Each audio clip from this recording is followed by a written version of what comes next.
মেডিকেলের ডাক্তারদের কি জন্য বানানো হয় আমি আগে এটা নিয়ে ডাউট ছিল, এখন কোনো ডাউট নেই।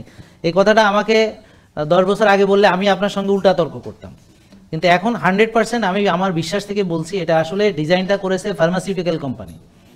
তো মানে আমরা যে ডাক্তার প্রডিউস করছি জাস্ট তাদেরকে সার্টিফিকেট দেওয়া হয় কেন, এটা হয়তো আপনারা জানেন না। তাদেরকে সার্টিফিকেট দেওয়া হয় হচ্ছে ড্রাগ লেখার অথরিটি, তারা মানে একটা বিষ আপনি কতটুকু খেলে মরে যাবেন আর কতটুকু খেলে ভালো হবেন। তো পয়জন কিনতে আপনার প্রেসক্রিপশন লাগে, ওকে, কোনোটা বেশি পয়জন, কোনোটা কারণ ভিটামিন কিনতে প্রেসক্রিপশন লাগে, অ্যান্টিবায়োটিকে লাগে, খেয়াল করেন। তো যেগুলো ক্ষতি করে না তেমন সেগুলোর জন্য কোনো প্রেসক্রিপশন লাগে না, কোনো ডাক্তার লাগে না। তো ডাক্তার হলো ধরেন they are licence to give chemical to kill you, মানে প্রোগ্রেসিভলি, অর্থাৎ কিনা আপনাকে এমনভাবে কেমিক্যাল দেওয়া হবে আপনি হঠাৎ মরে যাবেন না আর ভালো হয়ে যাবেন না, আপনি স্লো মরবেন এবং আজীবন রোগী থাকবেন। এখানে দুটো জিনিস দেখার বিষয়। তো ফার্মাসিউটিক্যাল ইন্ডাস্ট্রি বিজনেস করতে পারবে না যদি রুগী না থাকে আর যদি কেউ বেঁচেও না থাকে। মরা লোক এসে ওষুধ খাবে না আর সুস্থ লোকেও খাবে না। তো আমরা কি করব, এমনভাবে ডিজাইন করা হয়েছে যে doctors they are just right to give prescription. সে ফর এক্সাম্পল ধরেন আমার যদি এখন MBBS সার্টিফিকেট নিয়ে নেওয়া হয় আর আমাকে যদি মনে করেন BMDC রেজিস্ট্রেশন বাতিলও করে দেওয়া হয়, তাহলে দেখেন আমি যদি রোজার পরামর্শ দেই তো রোজার পরামর্শ তো আমাদের এই মিজানুর রহমান আজারি সাহেব দেন, আমাদের আসুন্না ফাউন্ডেশনের আহমদুল্লাহ সাহেব দেন, পবিত্র কোরআনে দেওয়া আছে, জুমার নামাজ আজকেও দেখবেন রোজার উপরে হুজুর বলবেন। তো এর জন্য নিশ্চয়ই ডাক্তার হওয়ার দরকার নাই।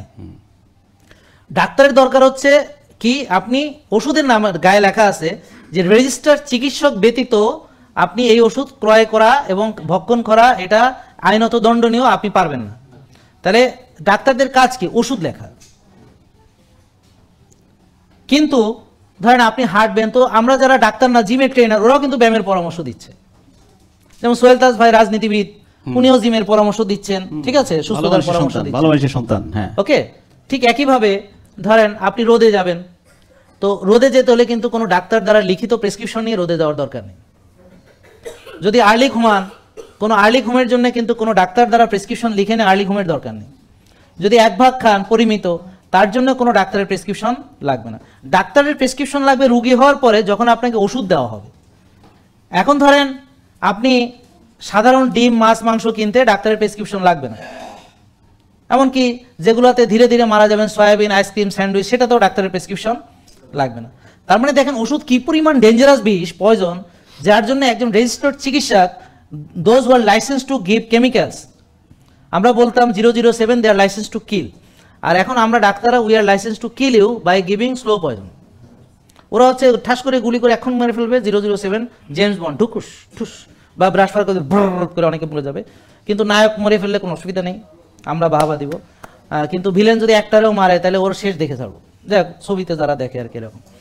তো যাক হটেবার কথা বোঝার চেষ্টা করেন। তাহলে দুজনের ভিতরে পার্থক্য কি? তাহলে আর্মসের জন্য লাইসেন্স লাগে, ড্রাগসের জন্য লাইসেন্স লাগে।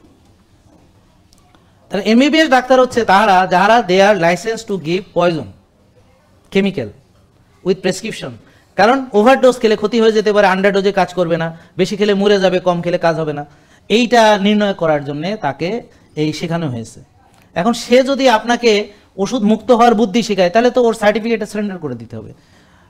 বুঝলেন এই কথা? তাহলে কোন উদ্দেশ্যে কাকে তৈরি করা হয়েছে? এখন আপনি যদি এসে কোন IT সেকশন লাগবে না, তা আপনি আর লাভ কি? কথা বোঝার চেষ্টা। তার মানে আপনারা বোঝেন না, আপনারা কি ভাবেন জানেন? আপনারা ভাবেন ডাক্তাররা রুগীকে ভালো করবে, not like that, believe me, এটা সম্ভব না। কোনো রুগী ডাক্তার দেখায় ভালো হবে না। কারা ভালো হবে?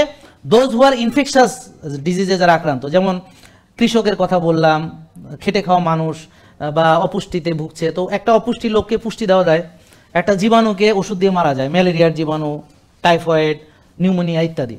কিন্তু যেই রোগের মূল হচ্ছে দুশ্চিন্তা, হতাশা, টেনশন, রাত জাগা, নিজের প্রতি অবহেলা, যত্ন না নেওয়া, অতিরিক্ত খাদ্য গ্রহণ, বারবার খাওয়া, বেশি বেশি খাওয়া, অলসতা করা, বিলাসিতা করা, এই রোগে ওই সমস্যার সমাধান না করিয়া, লাইফস্টাইলের ওই খাবার, ঘুম, ব্যায়াম ইত্যাদি ঠিক না করিয়া কোনো ওষুধ গিলেই এই রোগ ভালো হবে না।